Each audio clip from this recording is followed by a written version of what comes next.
BC Children's Hospital Dream Lottery. Win this fabulous South Surrey home or $2.3 million tax-free cash. Tickets, bcchildren.com.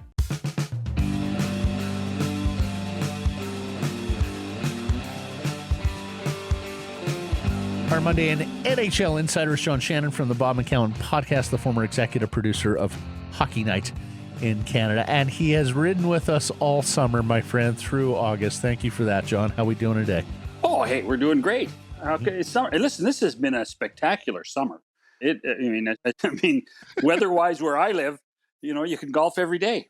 And you know what? Some of us try to. We've had a beautiful 2 months here in Vancouver as well. After January finished, Yes. We just haven't had a whole lot of NHL happening since the middle of July and free agency. But who knows? Maybe something happens here. There was a local report, John, that a couple of Metro teams interested in JT Miller suspect that's the New York Islanders and the New Jersey Devils. We've spent some time on them before. Just what would be the case there on the island or with Jersey and JT Miller?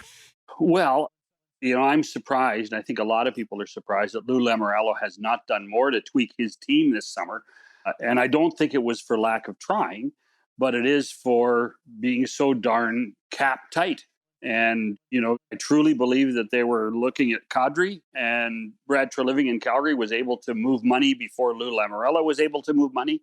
Now, Lou hasn't moved that money yet at all.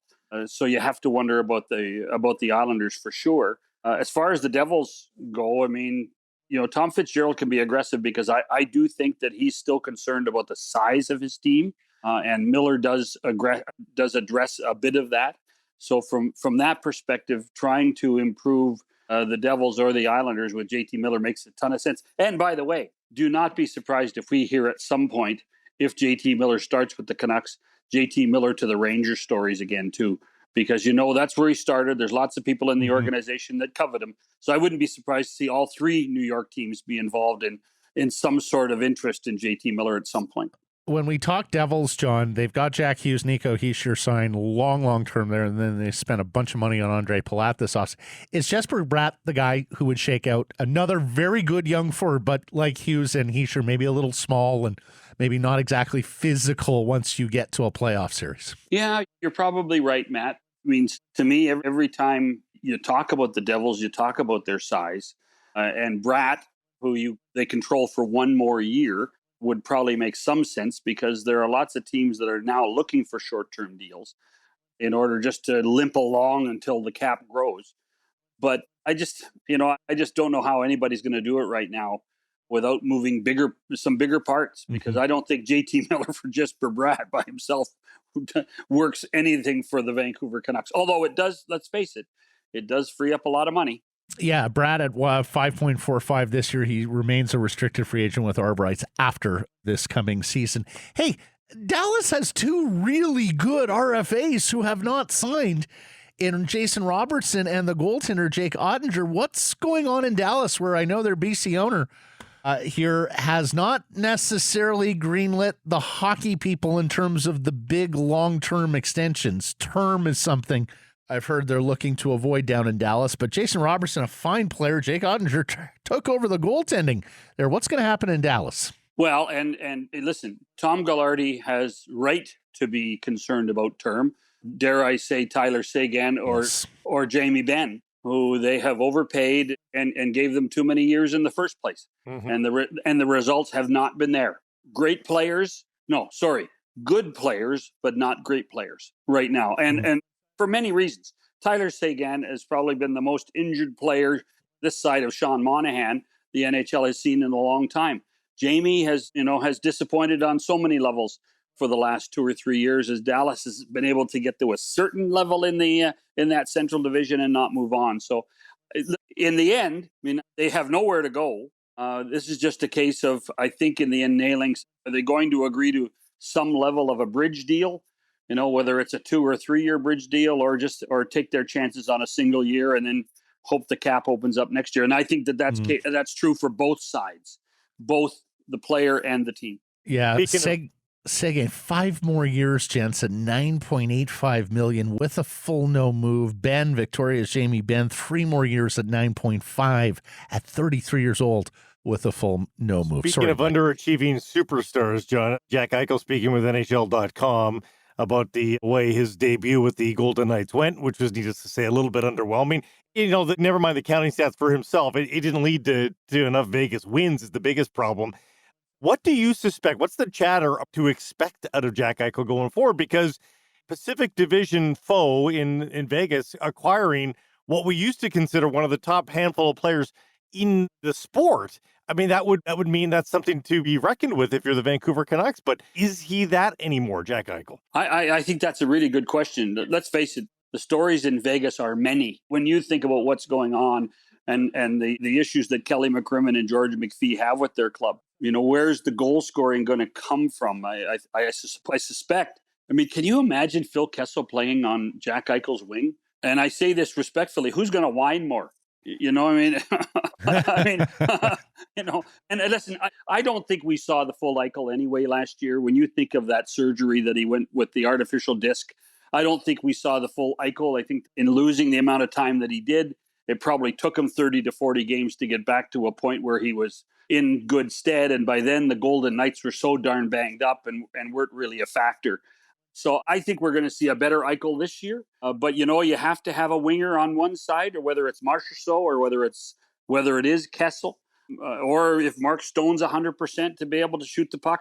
If you're able to get those guys going, then this team can probably score some goals. I'm still not sure who's going to play goal for them. And I think that might be a bigger issue for the coach, the new coach, Bruce Cassidy. Again, another guy that's got another challenge there. So from that perspective, Eichel, I don't think will be a big issue. I think he will be better, but that doesn't mean that the Golden Knights are out of the woods. I think the Canucks and the Kings will fight for third, and I think the Golden Knights will be lower than them. Yeah, it's very, very possible. New coach you mentioned there in Vegas, and a guy that didn't get a sniff at that job or any other was Mike Babcock, who has declared that he is out of the coaching gig. He's resigned his post at the University of Saskatchewan, and it sounds like, at least for our consumption, he says he's done with coaching. Do you believe it? Well, Mike always does things with conviction. So if he says it, you have to believe it. To think that Mike Babcock doesn't have the fire in his belly to coach is quite a statement. And that's exactly what I had been told on the weekend by somebody, that he was just tired of it.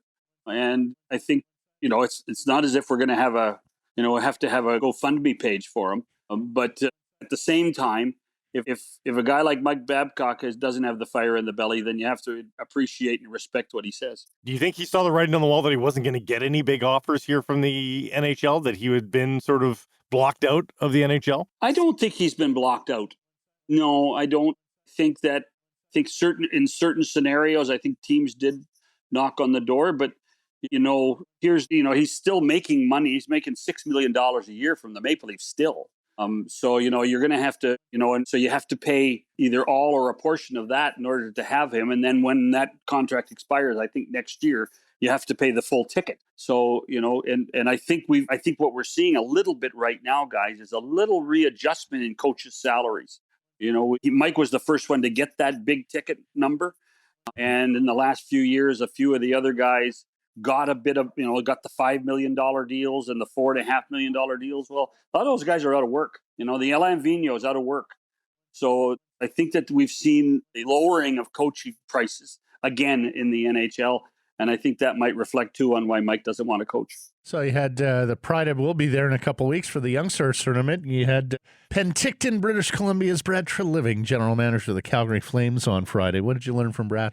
Well, we were just trying to get some background on, should we just give him the Jim Gregory Award now, or should we wait until the season comes through? Because if somebody isn't the preeminent candidate for the general manager of the year, I mean, Brad has to be the guy. When you think at some point about the 14th of July, everybody thought that the Flames were going to be a tire fire. Everybody thought Goudreau's gone, Tkachuk's leaving. What are they going to do? It's going to be painful. Well, all of a sudden, they were able to move some money in the Monahan contract. They've got Huberdeau to replace Goudreau. They've got Kadri signed for 7 years to replace Tkachuk, and Tkachuk was going to cost them more. And on top of that, they get Mackenzie Weegar. They might be better today than they were when they lost to the Calgary or to the Edmonton Oilers. They might be better. And so from that perspective, I think Brad did a marvelous job. We got into the intricacies of how you did the league calls the first sign-in trade in NHL history. So, once they had done the deal with Florida for Huberdeau, which nobody could know about, Craig Oster and Bill Zito did the deal for the contract for Matthew Tkachuk. And so how all the timing and intricacies of that, I thought that was kind of cool. Our first time to talk to you since the World Cup news. They're bringing back the World Cup 2024 during a 17-day window in February. The first thing I'm trying to do is get over the hypocrisy of why we can pause the league for this tournament, but not the Olympics. But if we're going to do we're going to do that too, though. We're going to have 17-day pauses every second year now. That's what we're going to. I think if this thing works and this thing comes to an agreement, we're going to have World Cups in 1 year, and then 2 years later we'll have an Olympic break. So will we have the Olympic break, John? They are going to go back. They're going to Italy. Yeah, there's no question. That was part of really the extension. It will be the final year of the CBA. That was part of it. Will they get to the point where it's every year? Because there's other people saying that, Olympics and World Cup alternating, intersecting, and then also the opportunity for maybe a Ryder Cup for third year, and then maybe you design something else for the fourth year. And you just have, like soccer, a 2.5 week international break every single year. Well, nothing's out of the question now. But I do think there are still people in the league office and people within the contracts of the rights holders that own All-Star games. And so they get All-Star games. So I do think that there'll be some semblance of what they do for the All-Star game every second year, which is not a bad thing. I think, there's a long time the All-Star games kind of jumped the shark. And so if we do them every second year, that's not a bad thing either. Hear you there. John, wonderful stuff. Fairways and Greens today. Appreciate this. Catch up next Monday. Actually, no, we won't, because it's Labor Day. Hey, catch up 2 Mondays. Yeah, school starts, huh? That's right. Not for some of us. I was going to say, make sure you get your pencil case ready. And my slide rule. Yeah. Thanks, John. See you, boys.